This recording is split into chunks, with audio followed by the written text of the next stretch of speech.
two countries, how would China react to all of that? And it is getting very cheap gas from Turkmenistan. Will it actually let that come to India or Pakistan? Coming to the presentation made by Mr. Zahir on CASA, as he rightly pointed out, that this is the surplus, the summer surplus that is coming from Tajikistan and the Kyrgyz Republic, if I'm not mistaken. Again, the thing is that while CASA is in fact up and running, while the talks on for the TAPI has been going on for 20 years and nothing has happened on the ground for that. And as he rightly pointed out, what we need is actually some kind of political will or to be able to move ahead on TAPI.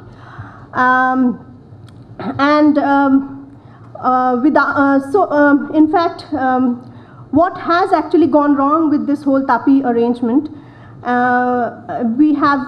There are issues of interconnection. There is this issue of the two countries not agreeing on the prices at one time, and then there was this whole transit cost that was also mentioned.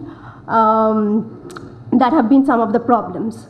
But again, I think I would like to compliment Mr. Kumar on his presentation when he made that the point that it is not only interconnection that we need for this kind of trade to take place. Some bilateral trade needs to take place first, and then we can develop the pipelines and all that.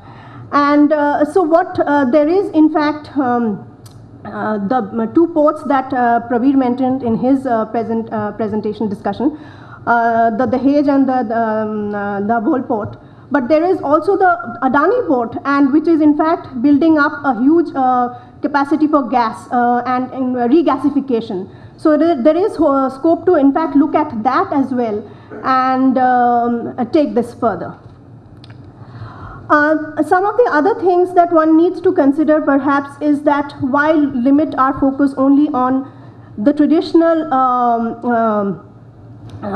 fuels that we have talked about in the past, the whole world is now moving to other energy sources like shale and CBMs. So is there any scope for this kind of things in the two countries? And this could be something that could be explored further. Thank you. Thank you. Firstly, I would request Nanda to answer briefly some of the points that has been raised about his presentation.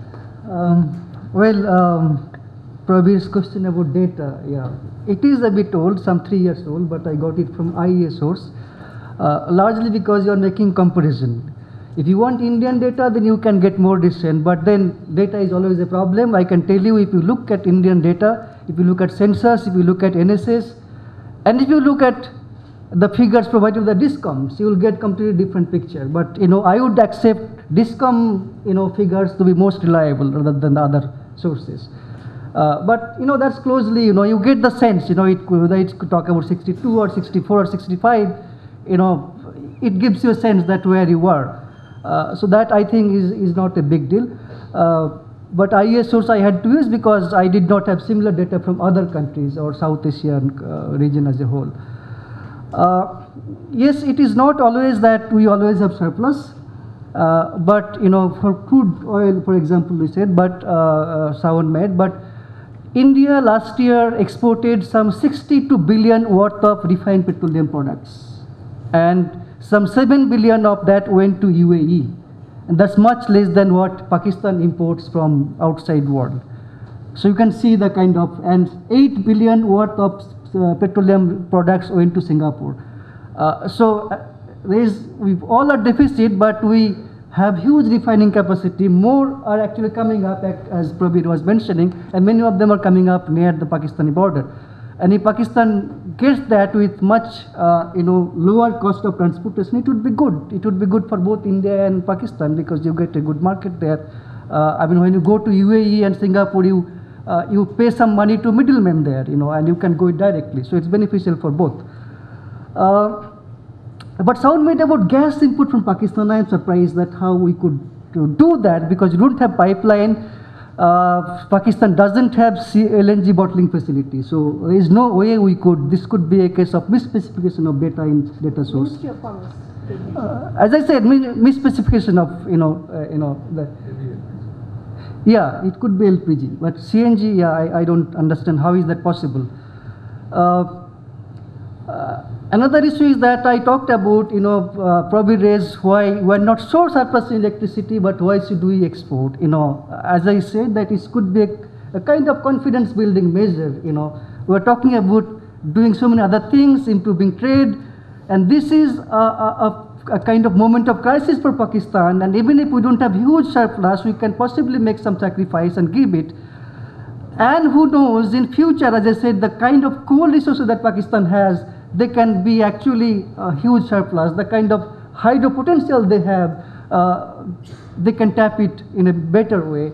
And as I said, 175 billion tons of coal is not a matter of joke.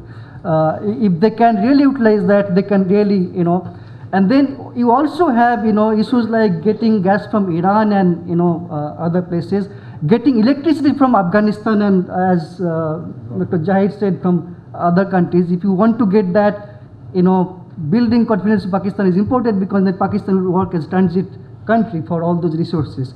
So with that, I think it is possible. Shale gas, yes, we do not have expertise in our own country, so if we want to join in a city, but both India and Pakistan have resources of shale gas. CBM India has, but I don't think CBM would be possible in Pakistan coal reserves. They might not have that kind of methane in their field. It depends on how much methane you have lying in your coal. Pakistani coal might not have that much of methane. Thank you. Would you like to answer any of that? I don't think there was anything specific there. I would just pick up on the TAPI line. I think the TAPI has been going on. I mean, when we got involved in the CASA project, I think the fact that it was $1 billion project is what made it digestible for us as a bank. It's not small, but it is a respectable size. It is, I think, right-sized for the situation. The TAPI is a $8 to $10 billion project.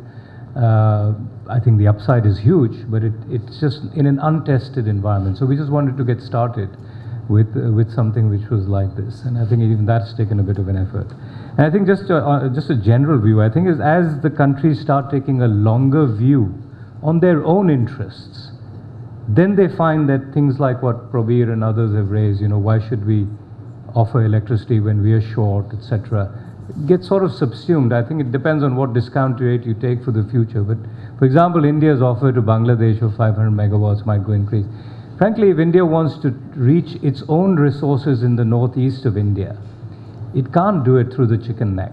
There's only so much you can do through the chicken neck. Ultimately, it would have to be transported through Bangladesh, where there's just energy, it's other things.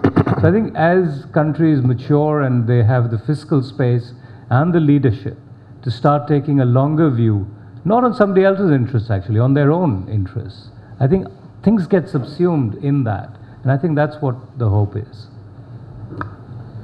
Ladies and gentlemen, before I invite questions, I may tell you, sorry.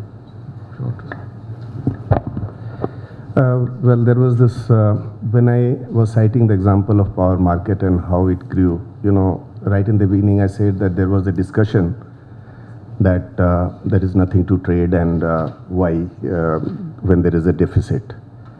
In fact, I beg to differ from this comment that somebody has to sacrifice for someone. I think when we exchange or when we trade, we both benefit. For example, Mr. Salman had in his presentation said that many of the Indian generating plants are running on low PLF overall. Now, reasons are many, but then in our even power market, that policy, it was said that the new builds, they will have 15 to 20% capacity, which is not tied up with the long-term arrangement, and mostly they are free to trade.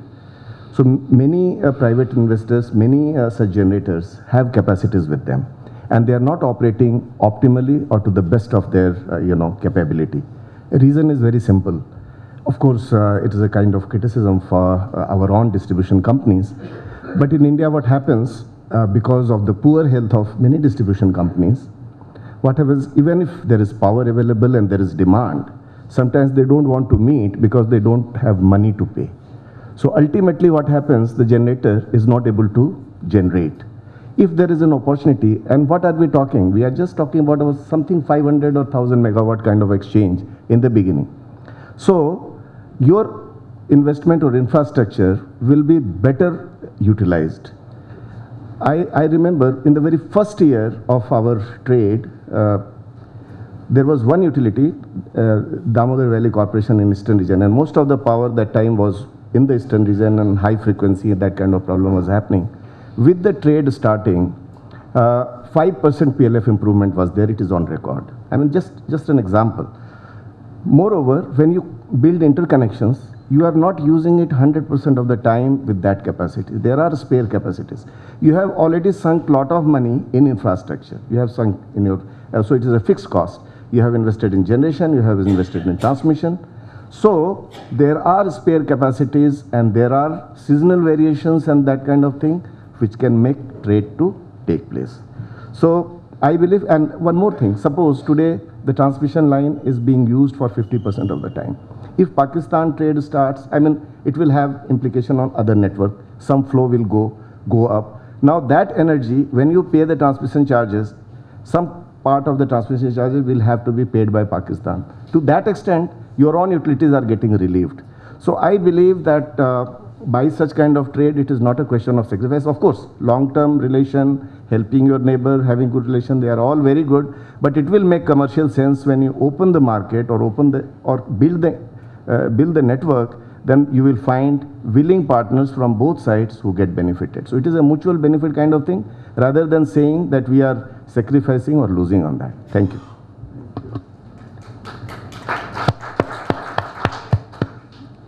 Ladies and gentlemen, before I invite questions from you, I want to make few points. Firstly, before even I took over charge as Secretary Commerce, I was Secretary Petroleum and Gas for some time. And I knew that we can source our petroleum products from Bathinda refinery. But at that time, the relationship were stalled in the sense that no dialogue was open at that time. So when, as Secretary Commerce, I got the chance, we created at least a government-to-government negotiation mechanism that we could buy our petroleum products from India, and there are obviously refineries located near the border.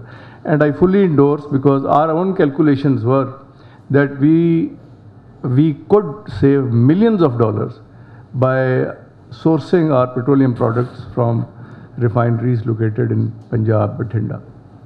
Why it has not come up yet, I mean, I will not answer those questions. Secondly, when I was in charge of the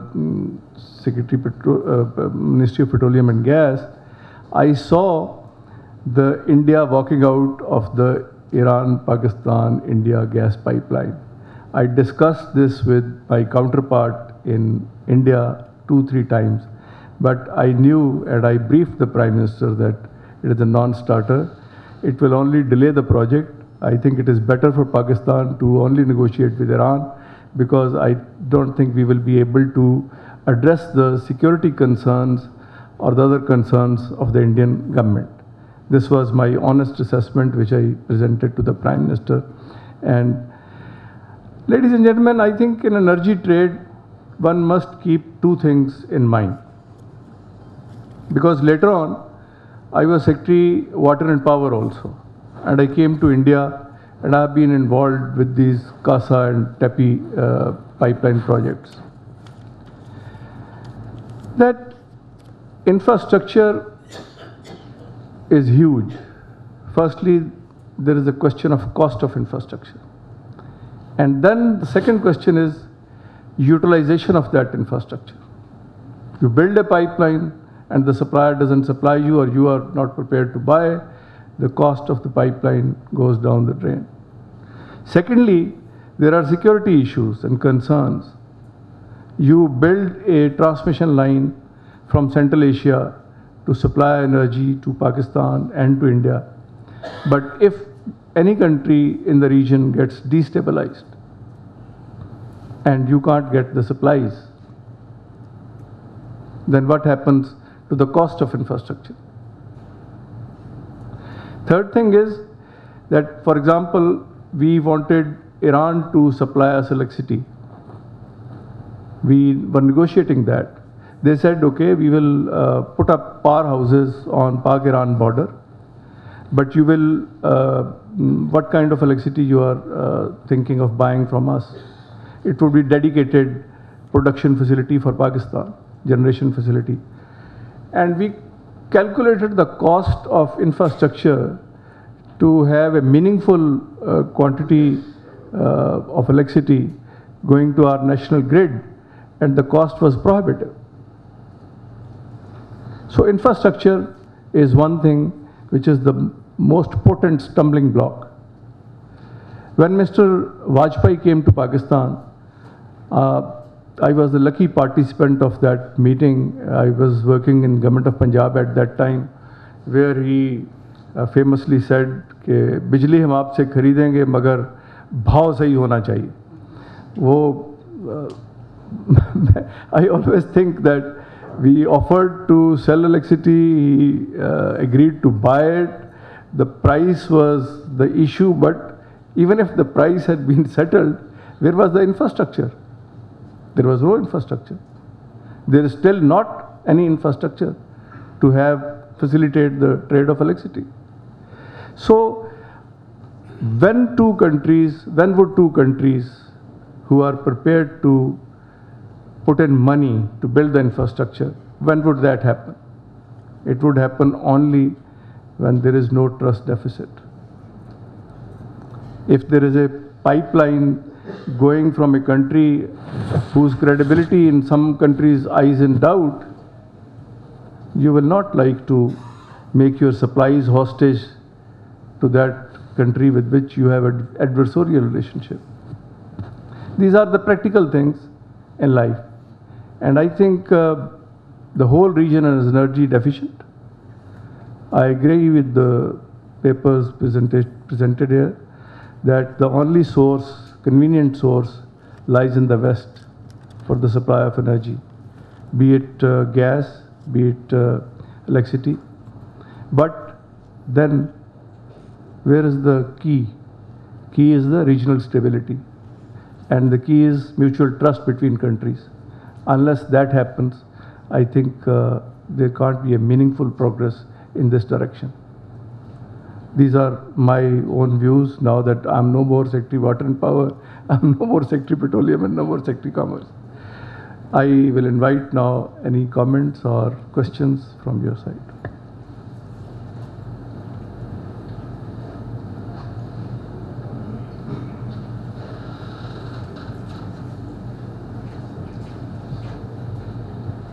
Thank you. So it was a delight listening to such a valuable information. Though I would like to add something to it in two ways. On the sidelines, there's a huge scope of power solutions, power generating solutions, which are available in India. Unfortunately, the flow has not taken place, especially when we talk about coal-based power generation solutions. India has matured over the years because we were used to consuming coal for our energy requirements. Secondly is that, especially I'm talking of SME sector. Pakistan, everybody knows nowadays, is energy deficient. In 2011, we started working on a project looking at coal, importing coal from Pakistan. By 2012, our company had managed to import about 5,000 tons of Pakistani as well as Afghan coal from this site. We ultimately had to stop that because of, I would say, challenges again, what we faced. That is still doable, provided, and it doesn't need that kind of infrastructure commitment.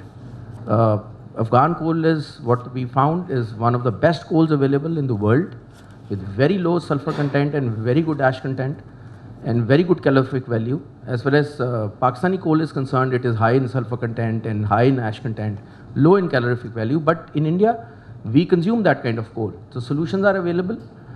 We did an energy audit of some units in Pakistan. I'm talking about especially fuel for generation of steam. Textile units are abundant in Pakistan and they do that. And we found out that they're all geared up to use gas as a fuel or furnace oil. They didn't have the technology or the know-how which had matured in India. You know, we had evolved that technology, I would say. It was not imported.